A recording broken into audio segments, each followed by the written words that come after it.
سے پہلے آپ اس ویڈیو کو دیکھیں. غذائیں باقی رہ گئی ہیں، حتیٰ کہ ابھی ہم ڈرتے تھے مرغیوں کے سلسلے میں. یہ جتنی مرغیاں بکتی ہیں آج چکن، اس کی ایجاد 1960 میں ہوئی ہے. یہ برائلر چکن جو آیا ہے یہ اوریجنل پہلے کی مرغی نہیں ہے.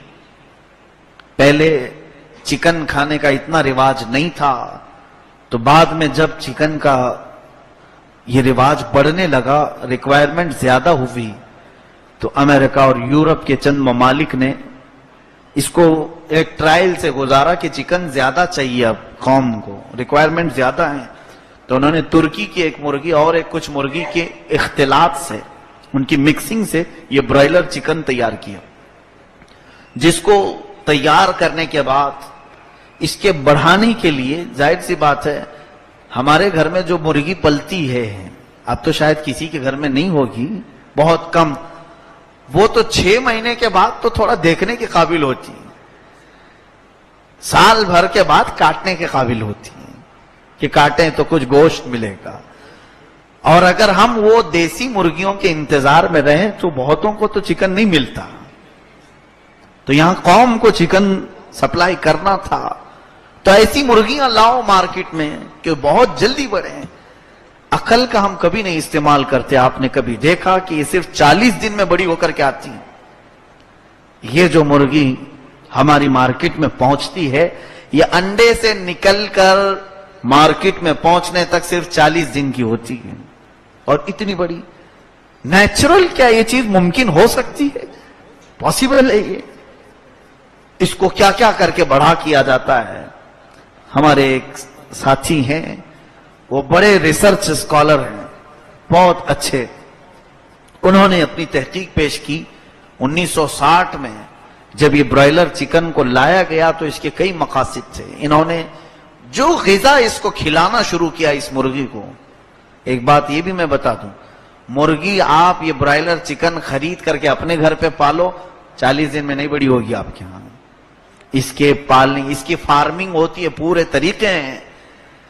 اس کا جو فوڈ ہے، اس کا جو کھانا ہے، وہی آپ کو کھلانا پڑے گا. اس کو جتنی ریکوائرمنٹ ہے اتنے انجیکشن دینے پڑیں گے. وہ ساری فارمنگ سکھائے جاتے ہیں، مرغی فارم والے جانتے ہیں اس کو. اس کو جو غذا دی جانے لگی وہ کون سی غذا ہے میں آپ کو بتاؤں.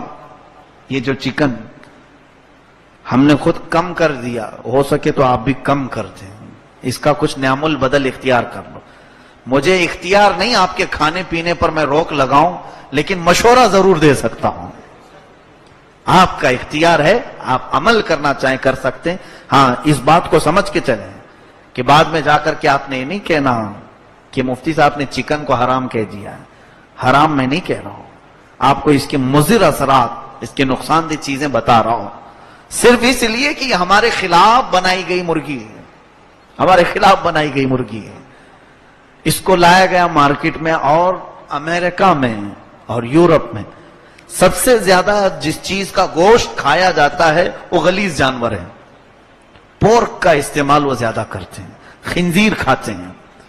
تو جب خنزیر کو بھی زیادہ سپلائی کرنا پڑا تو انہوں نے جو غذا بنائی خنزیر کی کہ وہ جلدی بڑا ہونے کے لیے اس کو بھی انجیکشن لگائے جاتے تھے، اور خاص جو غذا کھلائی جاتی تھی، یہ جانوروں کے پیٹ کی اوجھڑیاں سب نکالی جاتی ہیں، انہیں سکھایا جاتا ہے، اور سکھا کر کے اس کو پیس کر کے اس کی غذا بنائی جاتی ہے.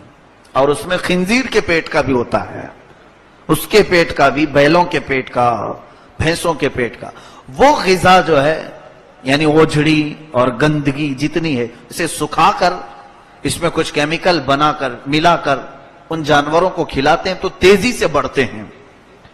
وہ خنزیروں پر جو انہوں نے ٹرائل کیا تھا وہی غذا اس برائلر چکن کو بھی کھلائی جانے لگی.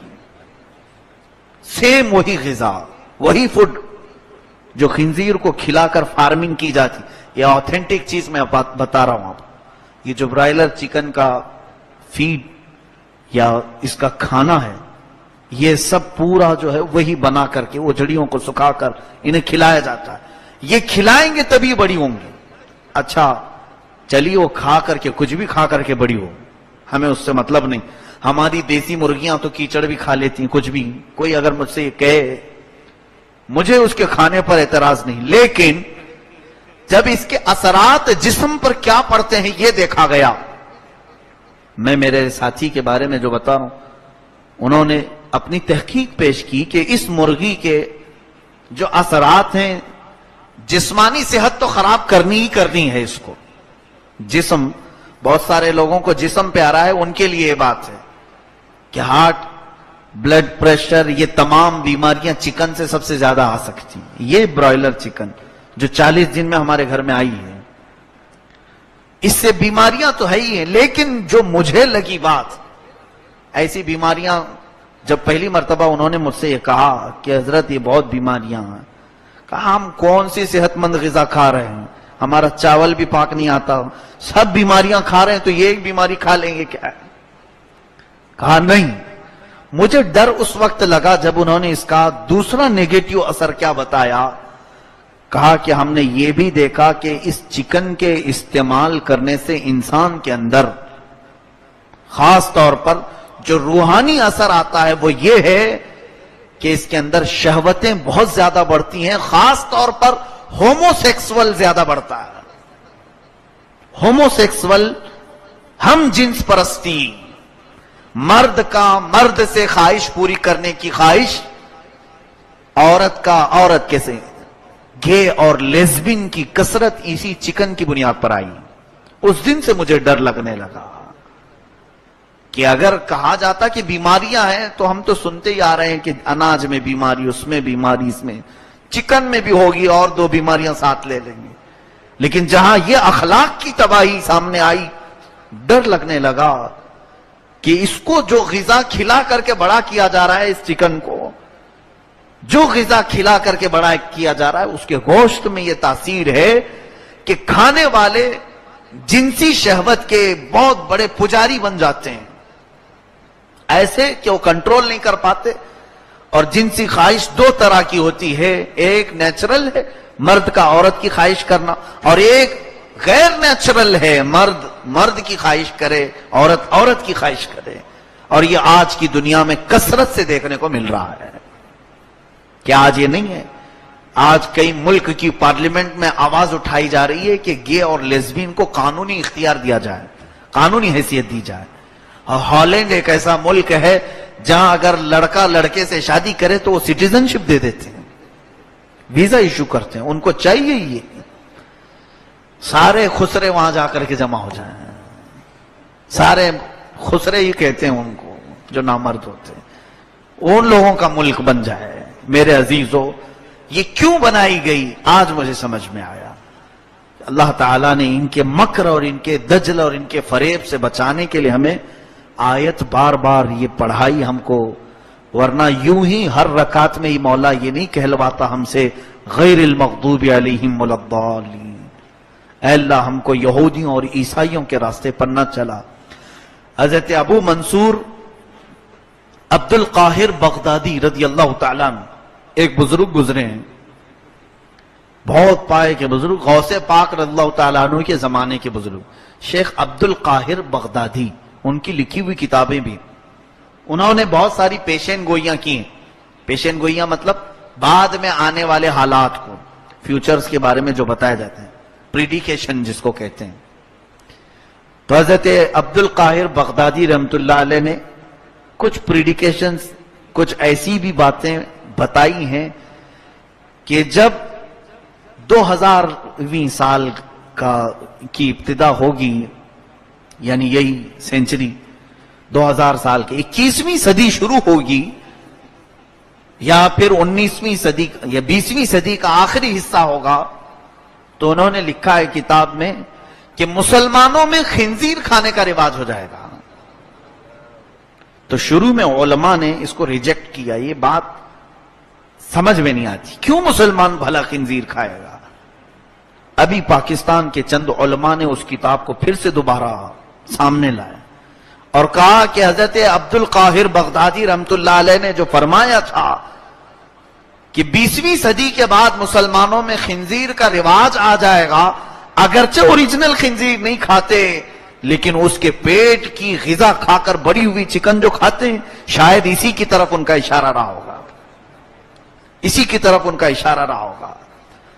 اور ہمارے ایک بزرگ نے بہت پیاری مثال بیان فرمائی، علامہ احمد یار خان نعیمی رحمۃ اللہ علیہ، کہ ان مرغیوں کے کھانے کی وجہ سے جو ہماری آج حالت بنی ہے، کوئی آپ یہ مت سمجھیں کہ پورا میٹر مرغی کے خلاف ہو گئے ہیں.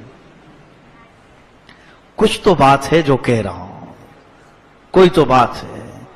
مجھے ایسا نہیں ہے کہ میں چکن نہیں کھاتا، میں بھی کھاتا ہوں. اللہ مجھے بھی عمل کی توفیق عطا کرے، آپ کو بھی. جتنا ہو سکے ہم چھوڑ سکیں، جتنا ہو سکے اوائڈ کریں. یہ نہیں ہے کہ ایک ساتھ ہم اپنے معاشرے سے نکال دیں، ایسا مشکل ہے. لیکن جب اس کے مضر اثرات ہمارے سامنے آئے، دیکھیے آپ کو ڈاکٹر، اچھا والا جو ڈاکٹر ہے وہ پہلے یہ بتائے گا کوشش کرو کہ دوائی استعمال نہ ہو، پرہیز ہی پہ رہو. ہوتا ہے یہ نہیں؟ زیادہ سے زیادہ کوشش یہ کرو کہ پرہیز کرو دوائی استعمال کرنے سے، بہتر ہے. یہی بات میں بھی کہہ رہا ہوں، آپ سے یہی میں گزارش کر رہا ہوں کہ وہ وقت نہ آنے پائے کہ اس کی خراب اثرات ہمارے جسموں پر آئے. علامہ احمد یار خان نعیمی رحمۃ اللہ علیہ نے بڑی پیاری بات فرمائی جو لگتی ہوئی ہے. ان دیسی مرغیوں میں اور یہ فارم مرغیوں میں بڑا فرق ہے. ان کی عادتیں کھانے کی وجہ سے ہمارے اندر آئی بھی ویسی ہیں. اس کی بری عادتیں میں بتاؤں، یہ برائلر چکن کی بہت بری عادت، دیسی مرغی میں ایسی نہیں ہوتی ہے لیکن اس کے اندر بہت بری عادت. پہلی عادت تو یہ ہے کہ یہ کبھی بھی اپنا ڈیفنس کرتی نہیں ہے. اس کو آسانی سے کوئی بھی پکڑ سکتا ہے، ہوتا ہے نہیں؟ اور دیسی مرغی دوڑا دوڑا کے تھکا دے گی آپ کو، نہیں ملتی، ہاتھ میں آتی نہیں ہے. اور یہ جو فارم مرغی ہے تھوڑی دیر کک کک کک کرے اور اس ہاتھ میں آ جائے. یہ زیادہ اپنا ڈیفنس نہیں کرتی. ایک اس کی بری عادت یہ ہے، کوئی پکڑے پہلے اپنا بھی ڈیفنس نہیں کرتی اور دوسری مرغی کو کوئی پکڑ رہا ہے تو اسے بھی کچھ نہیں کرتی، کچھ نہیں کرتی. دیسی مرغی میں یہ ہے کہ اس کے بچوں کو پکڑنے جاؤ تو ٹھونک مارے گی، وہ بچاتی ہے اپنے بچوں کو. اس کی بری عادتوں میں یہ بڑے بزرگ نے لکھا ہے. کیوں؟ اس لیے کہ جو جس چیز کو زیادہ کھاتا ہے اس کی عادتیں اس کے اندر آتی ہیں، اس کے اندر آتی ہیں. ہاں اسی لیے آپ دیکھیں یہ یورپ والے، امریکہ والے خنزیر زیادہ کھاتے ہیں اور خنزیر غلیظ ہوتا ہے، یہ غلیظ کام زیادہ کرتے ہیں، زیادہ کرتے ہیں. شہوت ان کے اندر زیادہ ہے، ہر طرح کی گندگی کر جاتے ہیں، بے حیا ہیں. اس کی وجہ یہ ہے کہ خنزیر سب سے زیادہ بے حیا جانور ہے، اس کے اثرات ان کے اندر ہیں. جو قوم جس چیز کو کھاتی ہے اس کا زیادہ اثر اس کے اندر آتا ہے. اور اس مرغی کی ایک بری عادت اور یہ بھی ہے کہ دکان مالک یا قصاب مرغی کو پکڑتا ہے، اس کے سامنے کاٹتا ہے، اور یہ کھانے میں مصروف رہتی ہے. یہ اپنے چاول دانے کھا رہی ہے، اس کے سامنے ہی دوسری مرغی کٹتی ہے، اپنی باری کا انتظار کرتی ہے. اور کیا ہے، تھوڑی دیر میں پنجرے میں ہاتھ ڈال. بہت ساری دکانوں پہ تو میں نے دیکھا پنجرے میں بھی نہیں رکھتے، وہ نیچے ہی چھوڑ دیتے ہیں. کہاں بھاگے گی، کہیں نہیں جاتی. وہ سامنے کٹتے ہوئے دیکھتی ہے، وہ کبھی نہیں کچھ کرتی. اس مفسر شہیر نے بہت اچھی بات کہی کہ اے مسلمانوں، اسی کی عادتیں ہمارے اندر آج آ گئی. آج ایسا ہو گیا کہ دشمن تمہارے اوپر حملہ آور ہے، تم ڈیفنس کرنا ہی بھول گئے. آج مار کھا رہے ہو سو رہے ہو، مار کھا رہے ہو سو رہے ہو. جو ہماری بات تھی ایک ڈیفنس کی، کوئی ہاتھ تو لگائے کسی ہمارے مسلمان کی طرف.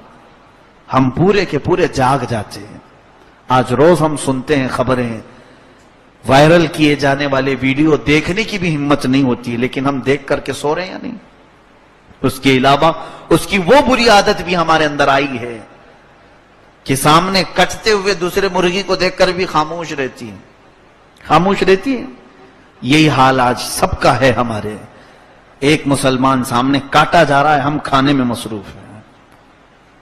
اسی برائلر چکن کا ہی اثر ہے کہ سب یہاں پر فارم مرغیاں بن گئے. ہماری حالت آج فارم مرغی کی طرح ہے کہ ہم سب دیکھ رہے ہیں، اس کے باوجود خاموش کھانے پینے میں مصروف ہیں. ہماری آوازیں بند ہو گئیں. آج ممبر سے نہیں بولا جا رہا. آج ڈر ہے سب کو، علماء کو ڈرایا گیا.